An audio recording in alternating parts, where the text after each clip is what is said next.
أعوذ بالله من الشيطان الرجيم. بسم الله الرحمن الرحيم. أمة الصوماليات يا walaalahayga الصوماليات يا إسلامك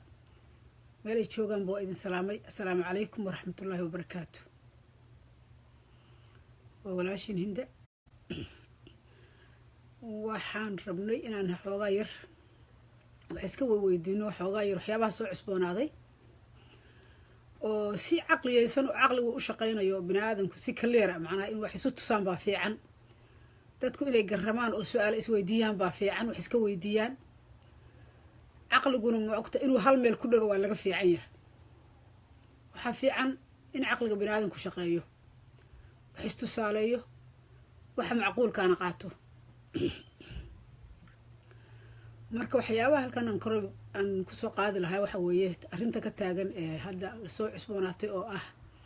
muqdisho ka soo cusboonaatay oo la yiri gudoomiyihii gobolka Taabid baa xilkii laga qaaday afayeenkii uu yiri maxamed shacabkii baa doortay 2 sano dambaan dooranay ninka marka wuxuu wax dooranayay iyo waxa isaga kaaya qaldan iyo meeqa dawladood baa meesha ka dhisan iyo wixii dhan baa confuse bay u agtaa marka hadda waxa aan rabay inaan wax ka dhaho mar walba horta waxaan iyo meeqaanka muqdisho oo aad loo soo celceliyo su'aalaha markaan halkan dadka rabay inaan ka weydiiyo aad aan ugu soo noqnoqday waxa weeye horta sidaan ognahayba Soomaaliya 4.5 iyo qabiil bay ku qaybsatay ilaahay anagoo nabad qabna oo bad qabna hana dhaafiyo si nabad Allah nagu dhaafiyo taas oo qof macnaha bini'aadan oo asagu dooqiisa shacabkaas ku doorta yimaado saasoy tahay oo macnaha qabiil wax lagu qaybsaday cid ay iloobay oo macnaha laga tagay oo muqdisho degan miyaa jirta waa su'aal oo aniga macnaha shakhsiyan ugu ah runtii sababtoo ah intaan macnaha arkaya ama wax dhacayeen ilaa hadda wadanku dhowr iyo 10 sano oo dawladda la soo dhisay qabyaaladaas ku socday maadaama qabiil wax lagu kala qaybsadana hadda maqaam cid uu ka maqnaan kara ma jiro muqdishona su'aasha la kala weydiinaa waxay tahay muqdisho ma caasimada Soomaaliya mise waa meel qabiil leeyahay oo qabyaalad oo gobol qabiil u go'an miya ayada waa su'aalaha taagan oo la rabo in wax la iska dhoo runta la taabsiya ay u baahan tahay Soomaaliya caasimada Soomaaliya ilaahay baa muqdisho ka dhigay qof kasta oo Soomaaliya ayaana xaq u leh oo iska leh qof ay u gaar ka taana ma jiri karo haddii meesha qolo ku badan tahana hadda qolada laftigeedu munaafacaadka iyaga badsanaya hasaasa ku fadhiyaan khasaare haday ka timaadana way badsanayaan munaafacaad haday ka timaadana way badsanayaan cidii marka deegaanka u badan laakiin wax la haansho gaar la yiraahdaa ma jiraan waa in dadku bini'aadamku inta ay ka dhaadhacdaa haddii dad marka sadbursiyo doonaya ay jiraan oo qabiilkiina wax ku qaatay qaybtoodana qabiilka ku qaatay af kale la doonay inay wax ku cunaana hadda aqligu dadku lama kala aqli yara taa hal fahmo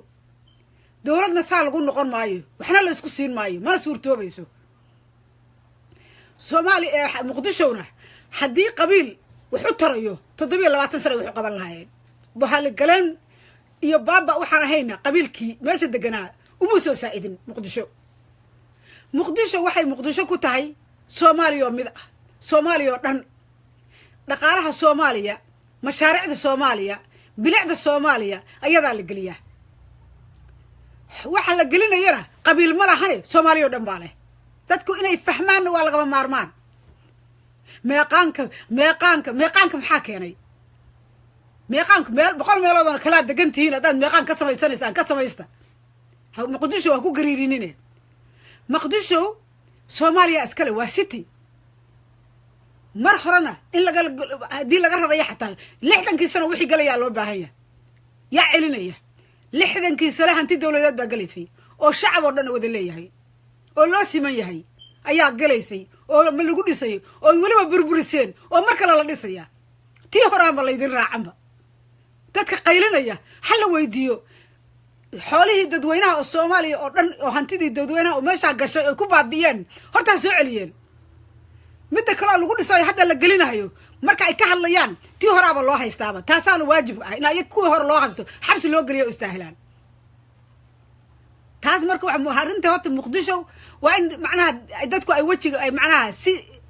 قبيل كده سو عديستين عدة قبيل وحوغان مقايا سو عديسو مقدشو سوماليا وضا له عد كو غوريانا ما جرتو marka horta qalbiga dadka ku haya meeqaanka muqdisho wax meeqaan oo muqdisho ku gaar adiga ma jiro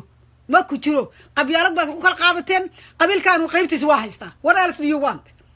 qof kale wixii isma rabtaa Soomaaliyeed taas waa wax 20 sano wax ku weydeen isku baabi'iseen xamarna baxla galeenka aad uga dhigteen mana shaqaynayso again and again no qofka damiirka lagu garanaya maxaa ku soo hara maxay hayto hadii illa ilooba ay jirto oo de aan khadkaba ku jirin oo qabiilada Soomaaliya maca 0.5 ki xataa qabiil laga tagay oo san ku jirin de ha sheegtaan hal cadeeyo oo ha iskeenan aan aragnay qabiiladii ceerinka wax ku qaybsaday cidii laga tagay oo aan ku jirin oo hadda cilka dhulka ka soo baxday ha noo sheegto markaas wax loo qabanayaa laakiin waxa kale oo la gabgableeyahay waa waxay Soomaaliya dawladda ku weydeen dadka bahalada marka waxa inta gabgabtaas